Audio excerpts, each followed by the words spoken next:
there, I'm back. In the last video I compared my three bikes to each other and pointed out the good and the bad things about it. But as you remember, there were two or three things I would like to improve at the long term. So one thing would be that I would like to have like the waterproof connectors all over the place, because sometimes, especially in the rainy season, the bike should be more or less waterproof. Otherwise it can't be daily use and there's no point in that.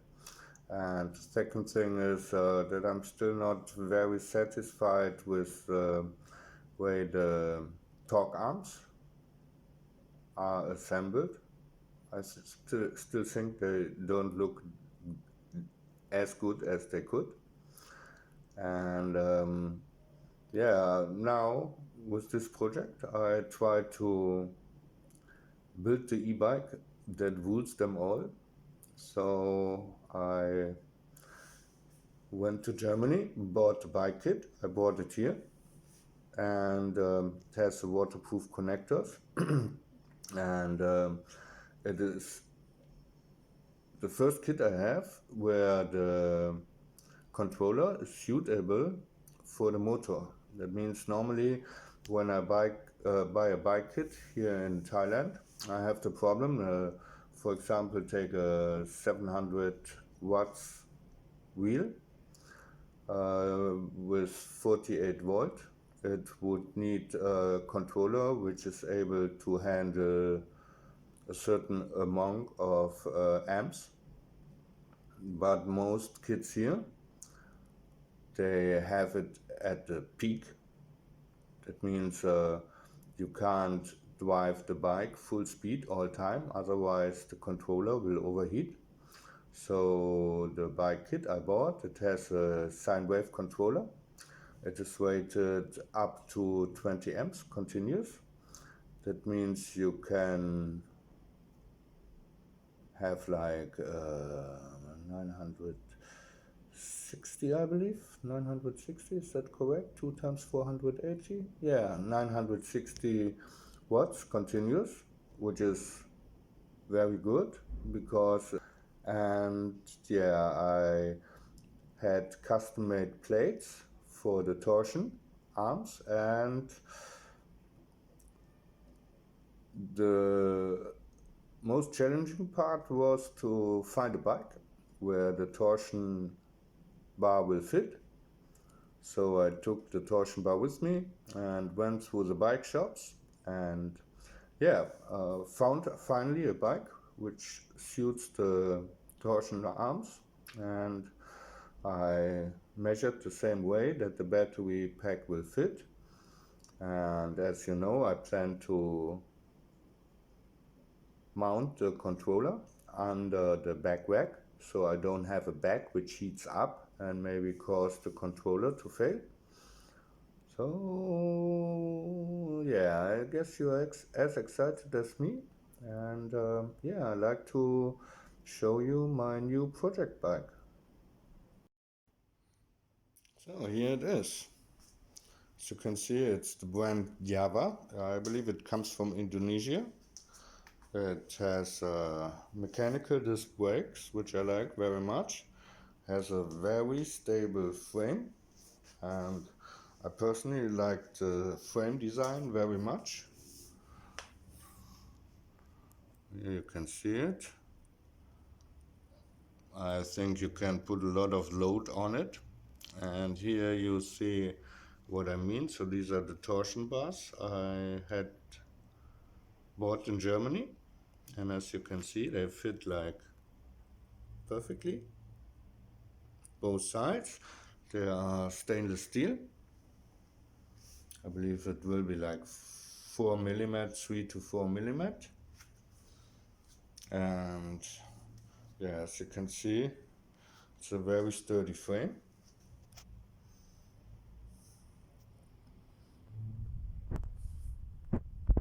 Yeah, I like it very much. I disassembled the wheel already because I was excited if the torsion bars will fit. As you can see, they fit perfectly. What a relief. And next I will show you the bike kit itself. Wheel at the moment is at the bike shop for getting laced and prepared. So I will pick up that later. And the first thing I will buy is a side stand, because at the moment there's no way you can park the bike here, because we don't have the typical bike stands. We just have like a bar, so the bike needs to stand by its own. Yeah, I think we just go from there. So the new kit, it has the magnetic brakes with the waterproof connector, which will be perfectly fitting on the backside of the brake handles. It has, in my opinion, a very good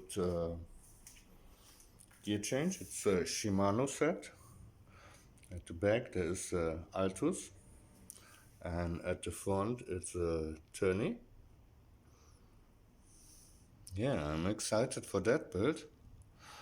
I hope this will be, yeah, the perfect bike for me. No, it just took me twice, you know. So wish me luck, and I'll see you later. I went to the bike store and picked up the wheel. You can see it. I invested a little bit more money for a really good rim. I think it's essential to make this wheel as strong as possible. As you can see, I fitted thicker spokes as well. They sound all equally when you tick them, so I guess it's okay. And when I picked up the wheel, I bought as well a side stand, because I think the most important thing, especially here in Bangkok, where we don't have the proper bike stands, which I even trust less because it may bend your wheel when you put it in. So I bought a side stand. It's adjustable in the length by turning this, so that's quite neat. It has a very stable mount. Yep, I think this will work. The only hassle I had was this was a round bracket in the beginning, so I had to adjust it to the frame, and I did it in a very simple way. I covered the clamp with plastic so it doesn't scratch the surface, and then I wrapped it around and then just clamped it together so that these surfaces were like closer together, and that make it possible that this one fits properly. So I think that's quite okay. The next I will do outside, I have the original wheel from the bike. So I will go ahead and change the tube and the tire. And then I go and do a test fit. I installed the tire, as you can see. Now I'm swapping the disc from the disc brake. When you tighten them up, you want to make sure that you tighten them in a cross pattern, and at first I would suggest you go just like hand tight, then the second step a little bit more, and the third step to the final torque. So I go ahead, do that. Here we are. As you can see, the disc brake is mounted, the tire and the tube is changed, and change the cassette. I know this is a 8-speed rear wheel, but at first I go only with the 7-speed just to make sure that all clearances are good. I test fitted the wheel, everything looks fine. Brake needs a little bit adjustment, that's okay.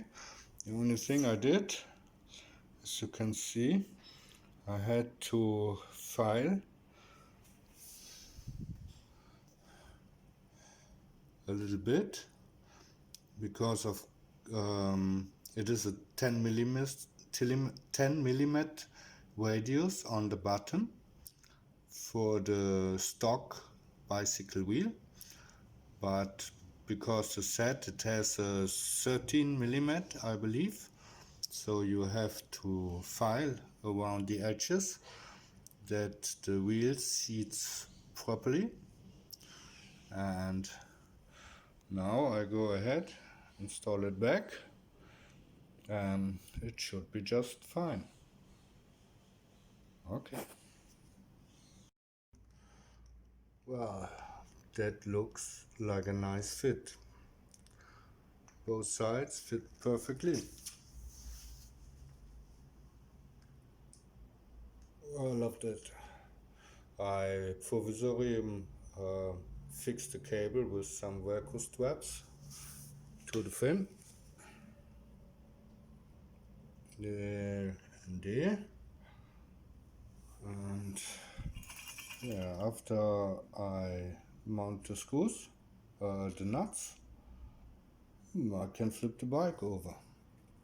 That when the side stand comes in handy, because otherwise I would have no possibility to work on the bike because it wouldn't stand by its own.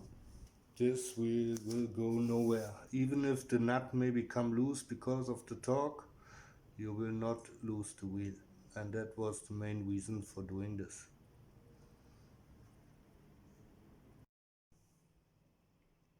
So today is a new day, and today is the controller on the agenda. And as you know, I plan to mount the controller under the rack so that I can still use the bags and have the controller nicely protected within the frame. So I provisorisch mounted my fender and measured that I have enough space between the upper rail and the fender for putting in the controller. As you can see, here's the controller with waterproof connectors like that. So this is why this bike will be the bike that rules them all. As you can see, I turn it around. Looked at. So this is a Sinewave controller. It has 20 amps rated and maximum current 40, which should be perfectly fine for the motor. They are very well matched to each other. So last time we fixed the wheel, also just provisorisch, because there's no retainer and no washer under the nuts. But at first you all have to figure out that it fits, otherwise you finish something and it doesn't work as you like. So to make it a little bit more visible, I take the controller. So you can see the mounting points will go exactly under the rails. So they are super sturdy. And there's the clearance between the fender and the controller. And the next step is to adjust the two holders so that I can use the mounts provided by the frame. So I tinkle with that. This is a metal plate coming under the backpack. So I marked the holes where the controller has the holes for mounting. And as you can see, these holes later will fix the plate to the back rack. And I plan to drill this way because then I will be able to remove the plate while the controller is attached and have the possibility to access the controller without too much hassle. So I go ahead and drill that, then I mount the controller to it, yeah, and then I mount the plate to the bike. So I mounted the controller, looks very nice. Now I go ahead and fix the plate onto these holes. So I believe this concludes our day. So I'm finished mounting the controller. Sits nice and neat under the back rack, between mudguard and back rack. Should be very protected. Very glad how it turned out. Later, when the saddlebags are installed, you will see nothing about it. Like that. I'll look around. Top, you see these are the screws which hold the controller, and these are the screws which hold the plate to the rack. Until now, for my other bikes, are pretty solid in this one. So we have waterproof connectors, we have a proper torsion bar, we have a Sinewave controller which is perfectly matched to the wheel. Yeah, that's it for today. Next we look into the controls. As you can see, in my previous kits, all this cable went along, so you have like a big bundle of cables, and here everything is nicely routed into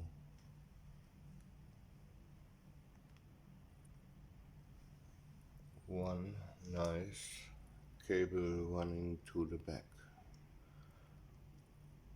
I like that very much. As you can see, they are the waterproof connector. And we go through it. So you have a twist throttle with a magnetic brake switch going to these two connectors. Then you have the display with the display control, which is mounted at the handlebar, going to this plug.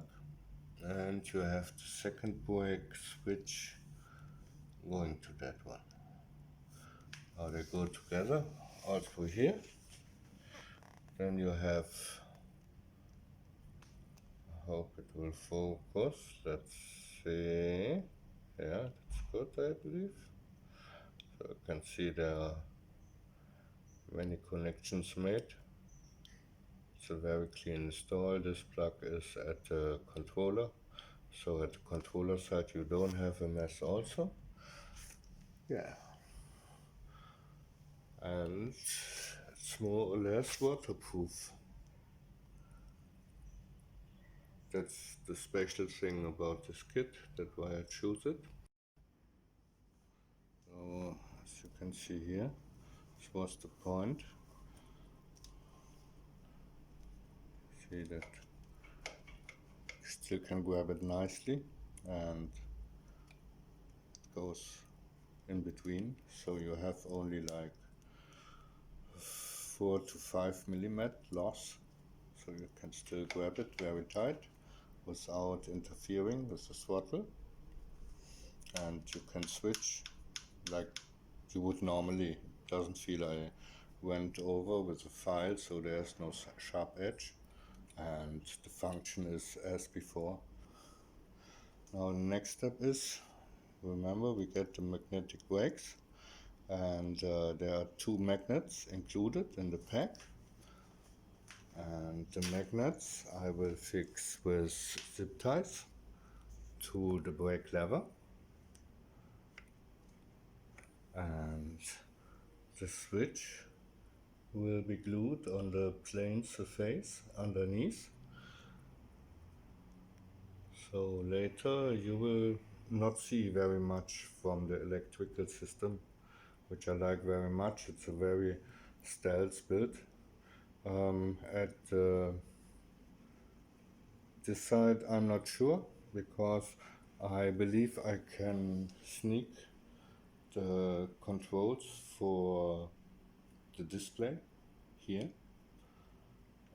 and fit it through that gap, which we will see. Maybe I have to manipulate it a little bit, but then I could leave this just like this.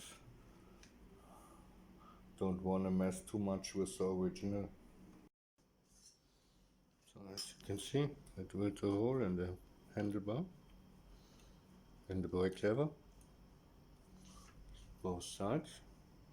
And very important, especially when it comes to zip ties, but principally should use a tool like that, just to deburr both sides so that everything is smooth. Otherwise the zip ties may fail, but you always should do something like that, especially for example if you drill the holes in the rim bigger. You want to take care that there is no, right, let me see. This one I installed ready.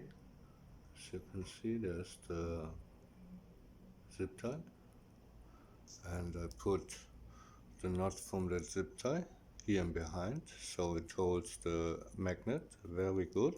It's like a wedge you put inside.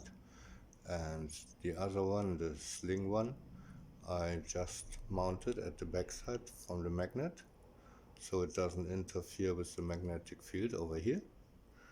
And later, when the controller is connected, I will clean up this surface with alcohol, and then I can adjust that I have it just like the way I would like it to have, and then I will just stick it.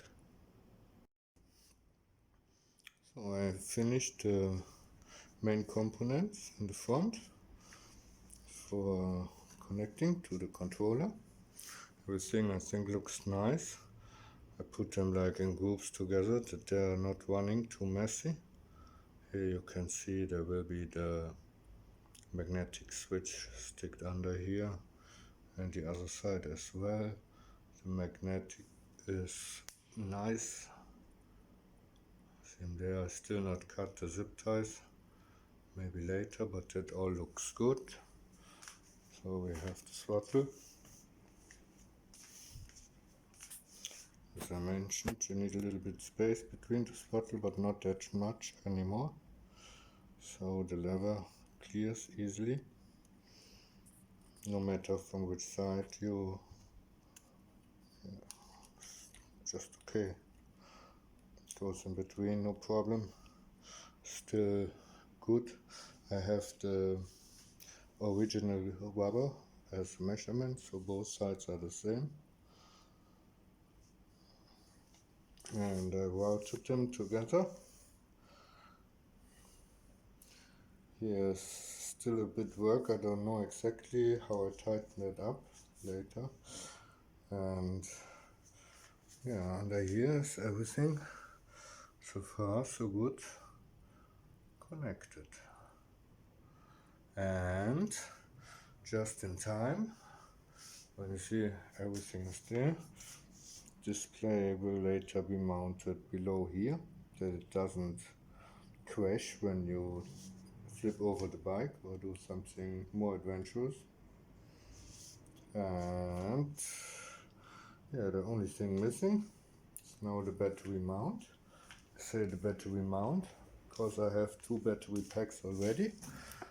So that's it for this episode. I hope you enjoyed. Next time we go on with the build, mounting battery, finishing up, and yeah, hope to see you soon. Take care, always stay safe.